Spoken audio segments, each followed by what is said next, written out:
Welcome to my YouTube channel. This video will be sponsored by SB Digital Marketing. திருவண்ணாமலையில் company வந்துட்டு locate ஆகியிருக்கு. Digital courses வந்து நிறைய அவைலபிளாக இருக்குது. உங்களுக்கு தேவையானதை நீங்கள் சூஸ் பண்ணிக்கலாம். ரெஃபரல் இன்கமும் இருக்குது.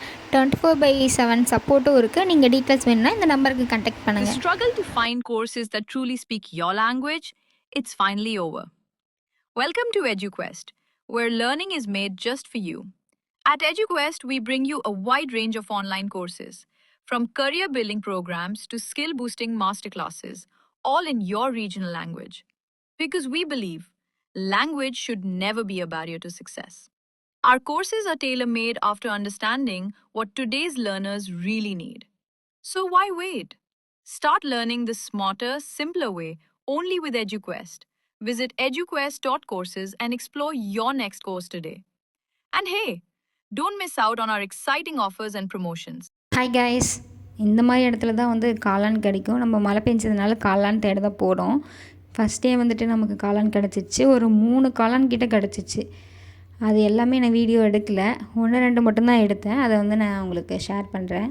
அது வந்து பார்த்திங்கன்னா எப்படி நல்ல காளான் கண்டுபிடிக்கிறதுனா, அதோடய வேர் வந்து ரொம்ப லென்த்தாக இருக்கும், ரொம்ப நீட்டமாக இருக்கும். அதுதான் நல்ல காளான்.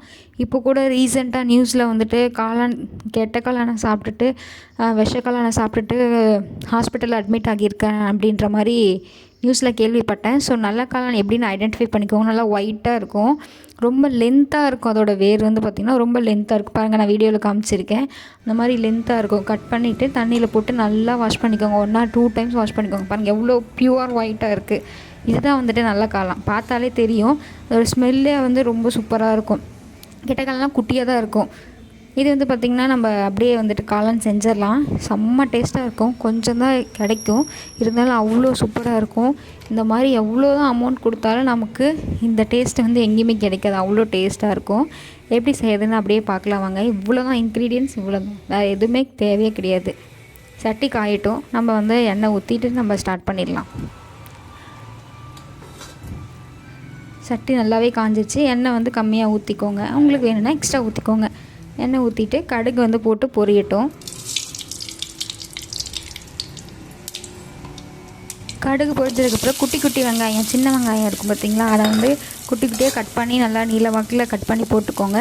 அப்புறம் மிளகா, வர மிளகா தான் போடணும், அது போட்டுக்கோங்க. கருவேப்பிலை வந்துட்டு தேவை கிடையாது, வேணுன்னா போட்டுக்கலாம். பட் அதுவுமே நமக்கு நெசசிட்டி கிடையாது. இதுக்கு வந்து இவ்வளோ தான் இன்க்ரீடியன்ஸ். செம்மையாக இருக்குது இவ்வளோ செஞ்சால். இதுக்கு மெயினான இன்க்ரீடியண்ட்டே வந்துட்டு பார்த்திங்கன்னா மஞ்சள் தூள் தான். அதுதான் இதோட டேஸ்ட்டை வந்து அப்படியே தூக்கி கொடுக்கும். இப்போ வந்து வெங்காயம் நல்லா வணங்கட்டும், அது வரைக்கும் வெயிட் பண்ணுங்கள். வெங்காயம் வணங்கினதுக்கப்புறம் நான் சொன்ன மாதிரி மஞ்சள் தான் இதோட டேஸ்ட் என்ஹான்சர்னே சொல்லலாம். நல்லா போட்டு மிக்ஸ் பண்ணிக்கோங்க. மிக்ஸ் பண்ணி அந்த மஞ்சள் ஸ்மெல் வந்து போட்டும் வெயிட் பண்ணுங்கள், அது போகிற வரைக்கும். அடுத்து உப்பு சேர்த்துக்கோங்க. இந்த வெங்காயத்துலேயே அந்த உப்பு வந்துட்டு சேரணும். ஏன்னா உப்பு வந்து கடைசியாக போட்டோன்னா அந்த வெங்காயத்தில் வந்து இருக்காது. அந்த வெங்காயத்துலேயும் சேர்த்து அந்த சாப்பாட்டோட பிசைஞ்சு சாப்பிடும்போது அவ்வளோ டேஸ்ட்டாக இருக்கும். இப்போ வந்துட்டு காளானை வந்துட்டு நான் நல்லா தண்ணி ஊற்றி 4 டைம் வாஷ் பண்ணிவிட்டு தான் உங்களுக்கு காமிக்கிறேன். இல்லைனா இவ்வளோ வெயிட்டாக இருக்காது. மண்ணெல்லாம் எடுத்துடணும், க்ளீன் பண்ணி கத்தியை வச்சு இந்த மேலே எடுத்துட்டிங்கன்னா மண் க்ளீனாக போயிடும். இப்போ பாருங்க எப்படி வணங்கிடுச்சுன்னு. இப்போ வந்துட்டு நம்ம அந்த காளானை வந்து கொட்டி வணங்கிக்கலாம்.